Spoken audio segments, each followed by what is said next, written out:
I mean, if you look at the movie, it is a work that subtly is an indictment. Overtly is an indictment against the black man. Right. And we can prove that all the way through to the end of the movie. Wasn't a black man in the movie that came off well.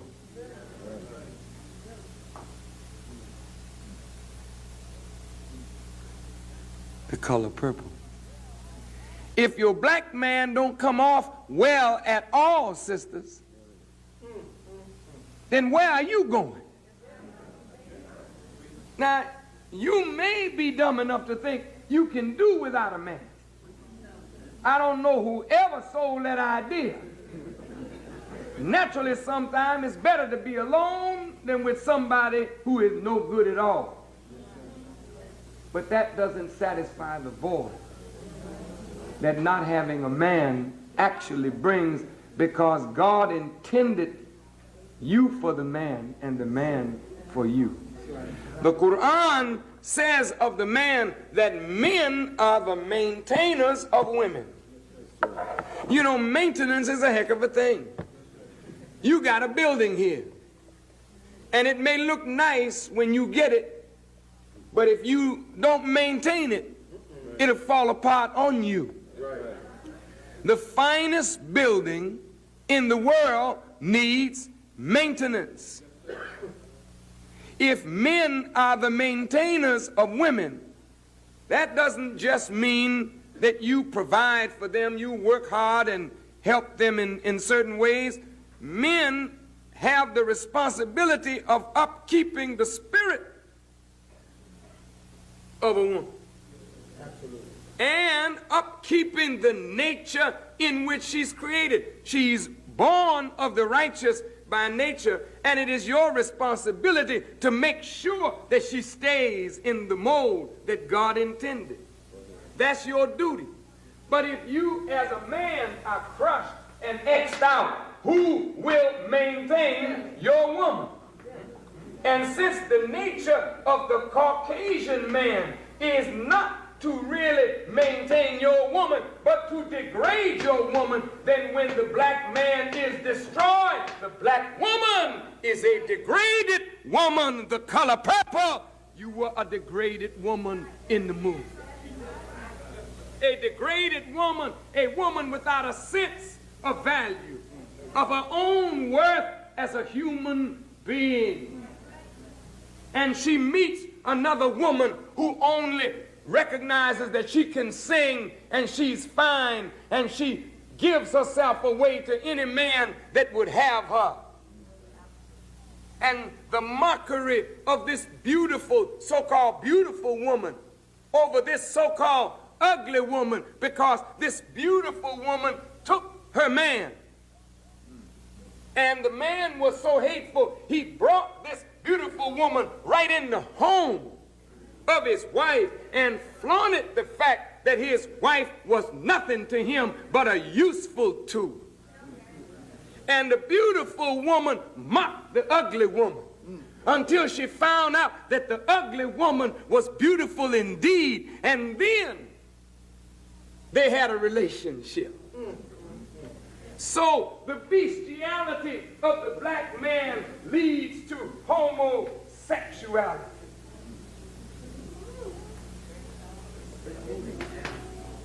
Bestiality leads to homosexuality. Oh, it wasn't really a deep thing, but the beautiful woman physically found real beauty in the ugly woman spiritually. And she who is looking for the beauty of God, she found it in this ugly woman, and she liked that woman because that woman nursed her. That woman helped her. The scene in the tub, when the woman is sick and dying, and the so-called ugly woman is nursing her back to health. And the ugly woman, so-called, is talking about a relationship with her father. And this so-called pretty woman in the tub is thinking about a relationship that she has with her father. Even her father and the relationship that he has with this song stylist is very unhealthy. Because even when that man becomes a preacher for God, he is so insensitive to human need. He's so imbalanced in his representation of God. He's so callous and hard in the name of God and his righteousness that he doesn't understand what he's doing to a daughter who needs his love and his affection. Yes, she has made mistakes. Yes, she has fallen into bed with men. But as Jesus was compassionate, his understanding of Jesus was so limited, he could not give his daughter what his daughter needed. So here again, the man was a beast, but now he's a beast with a collar on. Even God in his understanding of religion can't help him out of the condition that he's in. Even his understanding or his misunderstanding of religion does not allow him to feed the yearning in his daughter's breast for a meaningful relationship with her own father. He is more concerned about how she makes him look in the eyes of the congregation than how she looks in the eyes of God. The color purple. She's crying because she wants a decent relationship with her father and she can't have it. And the other woman, Whoopi, is crying because she had an indecent relationship with her father and she couldn't care less to be near him. So the two meet. And a man that neither one of them really think too much of is using the woman of beauty and therefore misusing her, and using the woman of ugliness and therefore misusing her. So the righteous man in the church becomes a religious dog, while the playboy man, he's a manifest dog. And his father, the old man, comes in and he's another old dog that is trying to teach his son, a young dog, a new trick or two.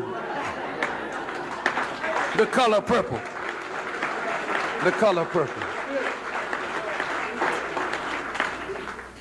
But meanwhile, a domineering father produces a son that is a wimp.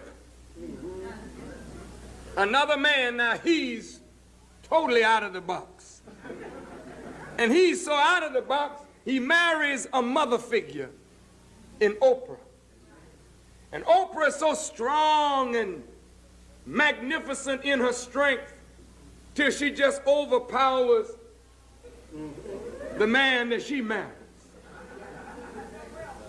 So the image that we get here is the strong woman coming through all the time.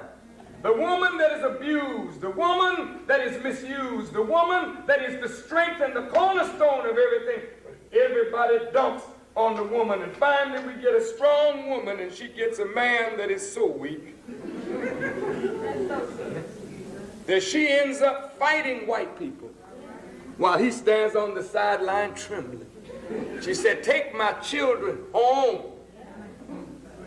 He becomes mama. While she stands and battles the police, she tells him, "Take my babies home." So the women in the audience, they identify with that strong, whoop that man. Put it there. Put it to him. Yeah, you sick, sorry nigga, take the children home. And you sitting in your chair angry as hell that that man ain't a man. And then you say, "Just like my husband." No. good so-and-so